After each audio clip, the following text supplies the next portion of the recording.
Hello viewers, welcome to Salem kitchen. இது பார்த்தீங்கன்னா இதுதான் எங்கள் கார்டனு.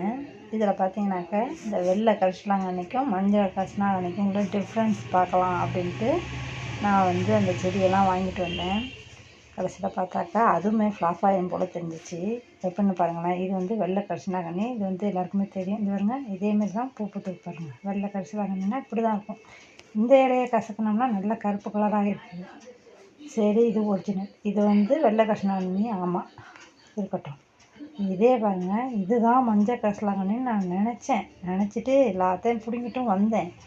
பாருங்கள், அதே மாதிரி இருக்குங்க. அந்த வெள்ளை கரிசலாங்கண்ணி எப்படி இருக்கோ அதே சேம் டிட்டோவாக இருந்துச்சு. சரி, இதுதான் மஞ்சள் கரிசலாங்கண்ணி அப்படின்னு நான் எடுத்துகிட்டு வந்தேன்.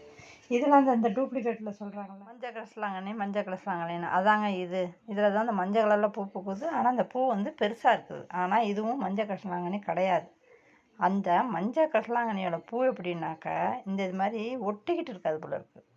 இது இந்த பூ நம்ம தலை வெட்டு பூ இருக்குது பார்த்தீங்களா, தலையை வெட்டிடுவேன்னு சொல்லிட்டு அந்த பூ இருக்குது பார்த்தீங்களா, அது மாதிரி இந்த இதுலேருந்து தாண்டி அந்த பூ பூக்குது. அதுதான் மஞ்சள் கரிசலாங்கண்ணி. அப்போனா இதுவும் டூப்ளிகேட்டு. அந்த இன்னொன்று இருக்குது பார்த்தீங்களா, அதுவும் டூப்ளிகேட். அதனால் பாருங்கள், இந்த மஞ்சள் கரிசலாங்கண்ணி பற்றி உங்களுக்கு தெரிஞ்சிச்சுன்னா இந்த கமெண்ட் பாக்ஸில் எனக்கு கமெண்ட் பண்ணுங்கள். தேங்க்யூ. உங்களுக்கு இந்த வீடியோ பிடிச்சிருக்குன்னு நினைக்கிறேன். பிடிச்சிருந்தா லைக் பண்ணுங்கள், ஷேர் பண்ணுங்கள், சப்ஸ்கிரைப் பண்ணுங்கள். தேங்க்யூ.